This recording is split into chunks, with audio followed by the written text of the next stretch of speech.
ನಮಸ್ಕಾರ, ತಮ್ಮೆಲ್ಲರಿಗೂ ಸಾಯಿ ಕಿಚನ್ಗೆ ಸ್ವಾಗತ.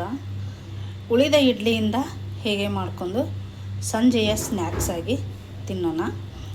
ಉಳಿದ ಇಡ್ಲಿ ಸಾಂಬಾರು ತಿಂದು ಬೇಜಾರಾಗಿತ್ತಂದರೆ ಈ ಥರ ಸಂಜೆಯ ಸ್ನ್ಯಾಕ್ಸ್ಗೆ ನೀವು ತಿನ್ನಿರಿ. ಈಗ ಇದೆಲ್ಲ ಸಣ್ಣ ಸಣ್ಣ ಪೀಸವಾಗಿ ಕಟ್ ಮಾಡ್ಕೊಳ್ಳೋಣ. ಮತ್ತು ಅದಕ್ಕೆ ಏನು ಬೇಕು ಅಂತ ನಾನು ಇಲ್ಲಿ ಹೇಳ್ತೀನಿ ನೋಡಿರಿ. ನಾನು ಅದಕ್ಕೊಂದು ಈರುಳ್ಳಿ ತೊಗೊಂಡಿನಿ, ಒಂದು 2 ಹಸಿಮೆಣಸಿನ್ಕಾಯಿ ಮತ್ತು ಎಳ್ಳು, ಬಿಳಿ ಎಳ್ಳು ಮತ್ತು ಕರಿ ಎಳ್ಳು ಕೂಡಿಸಿ ತೊಗೊಂಡಿದ್ದೀನಿ. ನೀವು ಒಂದೇ ತೊಗೋಬೋದು, 2 ಬೇಕಂತೇನಿಲ್ಲ.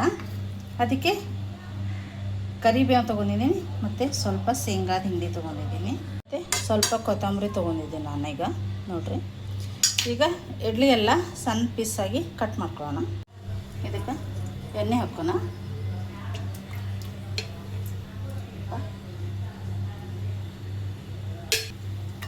ಈರುಳ್ಳಿ ಹಾಕೋಣ, ಹಸಿಮೆಣಸಿನ್ಕಾಯಿ, ಕರಿಬೇವು ಮತ್ತು ಕೊತ್ತಂಬರಿ ಹಾಕೋಣ. ಎಲ್ಲ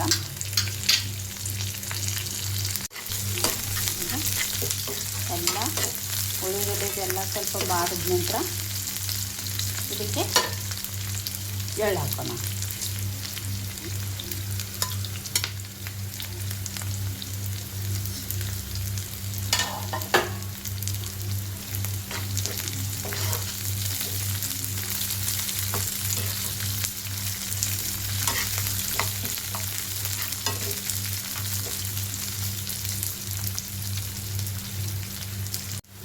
ಸ್ವಲ್ಪ ಜೀರಿಗೆ ಹಾಕೋಣ. ನಾವಾಗೆ ಹೇಳೋದು ಮರ್ತಿದ್ದೆ. ಈಗ ಸ್ವಲ್ಪ ಜೀರಿಗೆ ಹಾಕೋಣ.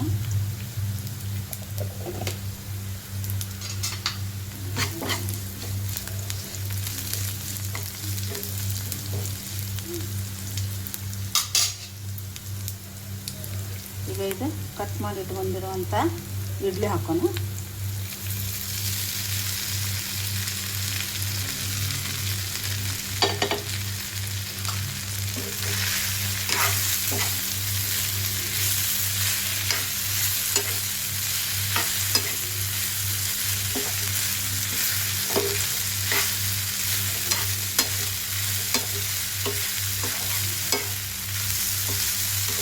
ನಮ್ಮ ವಿಡಿಯೋ ಇಷ್ಟ ಆಗ್ತಿದ್ರೆ ಶೇರ್ ಮಾಡಿರಿ, ಕಮೆಂಟ್ ಮಾಡಿರಿ, ಸಬ್ಸ್ಕ್ರೈಬ್ ಮಾಡಿರಿ. ನಮ್ಮ ವಿಡಿಯೋ ಪೂರ್ತಿ ನೋಡಿರಿ. ನಿಮ್ಮ ಸಪೋರ್ಟ್ ನಮಗೆ ಅತಿ ಮುಖ್ಯವಾಗಿರ್ತದೆ ನೋಡಿರಿ. ಈಗ ಈ ಥರ ಎಲ್ಲ ಮಿಕ್ಸ್ ಆದ ನಂತರ ಇದು ಶೇಂಗಾದ ಹಿಂಡಿ ಹಾಕೋಣ ಮೇಲೆ. ನೀವು ಆವಾಗಲೇ ಫ್ರೆಶ್ ಮಾಡಿ ಮಾಡ್ಕೊಂಡು ಹಾಕ್ಬೋದು, ಮತ್ತು ಮೊದಲೇ ಮನೆಯಲ್ಲಿ ಮಾಡಿಟ್ಟಿದ್ದೂ ಹಾಕ್ಬೋದು.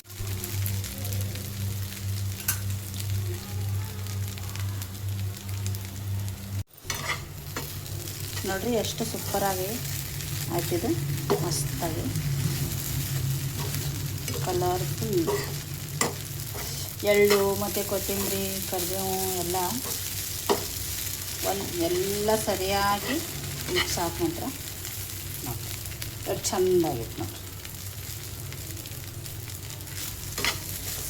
ಹೀಗೆ ಬೇರೆ ಬೇರೆ ಥರ ಮಾಡಿಕೊಂಡು ತಿನ್ನಿರಿ, ಮಕ್ಕಳಿಗೆ ಕೊಡ್ರಿ. ಮಕ್ಕಳು ಇಷ್ಟಪಡ್ತಾರೆ ಜಾಸ್ತಿ ಹೀಗೆ ಮಾಡಿಕೊಟ್ರೆ. ಹೀಗೆ ಮಾಡಿ ಟಿಫಿನ್ಗೂ ಕಟ್ಬೋದು ಮಕ್ಕಳಿಗೆ ನೀವು ನೋಡಿರಿ. ಈ ಥರ ಮಾಡಿ ಕೊಡ್ರಿ ಇಡ್ಲಿಯಿಂದ ಮಕ್ಕಳಿಗೆ ಸಂಜೆ ಸ್ನ್ಯಾಕ್ಸ್ ಆಗಿ ಕೊಡ್ರಿ.